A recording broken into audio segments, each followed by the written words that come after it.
recap, I think Thursday night at Eastern Washington was great. Obviously, getting a sweep there, and we're getting some real rhythm with our rotation right now, which is nice. We felt like coming out of Eastern that facing Idaho on Saturday we're primed for it, and we've played really well at Idaho. They're currently the top team in the conference. 6 out of their 7 kids in their rotation are seniors, so they're a very experienced roster and they're big. I think at one point their front row was 6'4", 6'3", and 6'2". And so when we're matching up with them, they've got a size advantage. But I really like the tenacity and the aggression that our hitters approach that with. It was one of those disappointing ones to lose on Saturday at Idaho, but we also feel like coming out of that one that there's no team in this conference, including the best team in the conference, Idaho, that we fear. There's no team that we don't feel like we match up with. There's no team that we're going to potentially face now at the conference tournament that we have a concern about playing. We're just excited to get after it. So yeah. So that's a recap on the weekend just gone. I think a highlight of the weekend was seeing Alyssa Rizzo get 30 digs in a 3-set match. It was 31 in a 3-set match. That's almost unheard of. It's if you think about the school record, I think it's 38, and it was probably a 4- or 5-set match. So to get 31 in a 3-set match was quite phenomenal. And then Emmy Wilson averaged over the weekend, I think 340 or so as a what we're describing as a swing hitter right now, hitting everywhere on the net for us, and she's doing a phenomenal job. So some real statistical highlights, but also some real highlights in terms of what the future holds for us as a program. So excited to have Thursday night be at home. It's good to have one more at home, I tell you that. So it's going to be good. How does it feel? Do you know that you're in? It's kind of unreal right now. Tom, I've been giving Tom a hard time. We were texting Saturday night, and we'd done the equation, the math. Tom, this is the way I see it, and I was like, yes, I agree with you, but I want to hear it from the Big Sky office. And they have on the Big Sky website, on their standings, they put a little squiggly line to those who are confirmed to be qualified, and I'm still waiting for that for us to feel really good about it. We've had word from the Big Sky office that they've confirmed that we're in. And it was a really sweet moment with the team when we told them that we have a team group chat going, and we were actually separate at the time. We played early on Saturday at Idaho, and we had a little bit of downtime in Spokane, so we'd gone out for dinner as a staff to kind of reflect on some things as a staff, and the team had gone out for dinner as a team. And, it was one of those unique moments where we weren't actually physically together, and we had texts going back and forth. And I'm just so excited, particularly for Natalie, our lone senior. The graft she's gone through in turning this program around from being a 3-win team in her freshman year to now going to the Big Sky Conference tournament.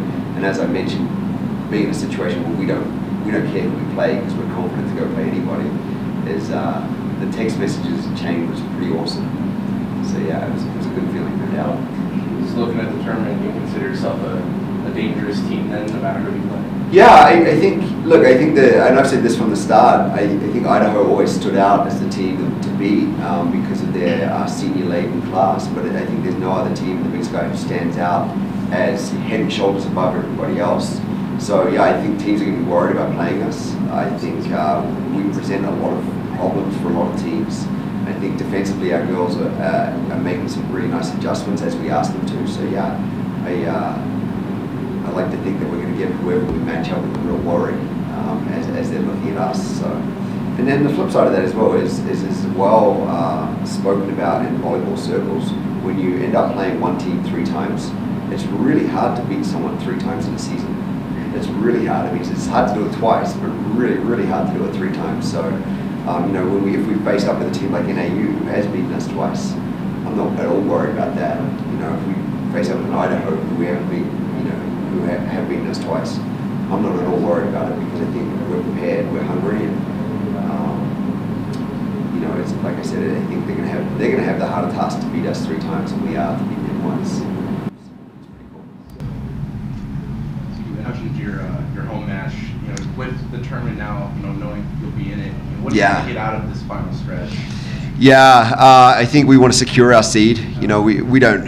I think the highest we can seed is 7 right now. We want to secure that as the highest seed possible, get ourselves the best draw possible. So winning out this weekend is a priority. We want to build momentum. We want to continue to refine the rotations that we're running. You know, senior night on Thursday, I've made no secret about it in the playing group that my motivation this year is for Natalie, to get this done for Natalie, take us to the conference tournament and make some noise at the tournament, not just go. And so the senior night on Thursday is going to be a really special occasion to see Natalie off for her last home match. So we're expecting a huge crowd Thursday night, and just to be able to, you know, kick things off in the right direction in terms of building that momentum. So it's going to be fun. So how do you describe how somebody might be able to get 30 digs in a 3-set match? Is there any? Yeah, I think I give a lot of credit to our block. I think Kelsey and Evie in the middle are doing a really good job at executing their blocking assignments, and what that does is funnel the ball towards Rizzo a lot, and we trust Rizzo in the way she handles the ball a lot. I think also Eastern Washington is in a situation where they've got a new coaching staff this year, and they're still dialing in their systems. So I think you know, some of that played into it a little bit, and their systems maybe broke down a little bit and gave Rizzo some opportunities to gobble up some balls that maybe if someone else had hit them, they would have gone elsewhere. But you know, I really give a lot of credit to Kelsey White, our sophomore middle blocker, who's just a huge block, and also to Evie Wilson, who's playing a lot of middle blocker right now, and that they're setting up their blocking assignments really well and funneling that ball to Rizzo, and we're trusting her with handling that first contact. So it's a pretty neat thing. Yeah. Well, you know, well, I gotta say one more. No, you're good. Obviously, you're staying in the moment and everything, but you know, with only one senior and Yeah. getting to the tournament, this has to give you a good feeling, you know, going forward. Yeah. Yeah, absolutely. And it only gets better. We get to announce some really exciting recruits this coming week. So, you know, to say the future of Montana State volleyball is bright, you know, I think is a real understatement. And, you know, I get chills just thinking about what we've done in the last 2 years and what we're going to do in the future, because, you know, the commitments we're getting are big time. You know, and I've always said that I want to build this program around the best talent in Montana. And that's still my goal. And there's some really good volleyball players in Montana right now that we're going after, and we're not the only ones. So it's a good battle right now, because the future of Montana State volleyball is extraordinarily bright, and to be able to do it in a manner that the community can get behind and continue to support us. And you know, I think after we've sold out the Cat Grizz game the last couple of years, there's been some talk, hey, do we need to move it into the field house? And my comeback to that is, you know, once we sell out every match for every season for 3 years, then we'll start thinking about moving matches to the field house. And we're close. I mean, I think we've averaged around 1,100, 1,200 fans this year on a capacity of 1,500. That environment, I've said all along, is the best environment in the Big Sky.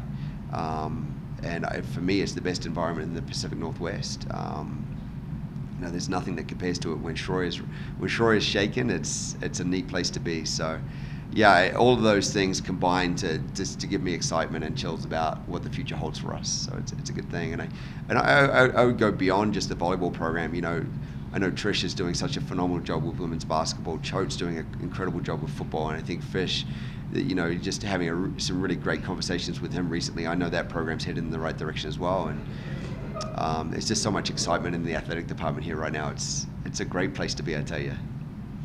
So. All right, super. Thanks, guys. Appreciate you.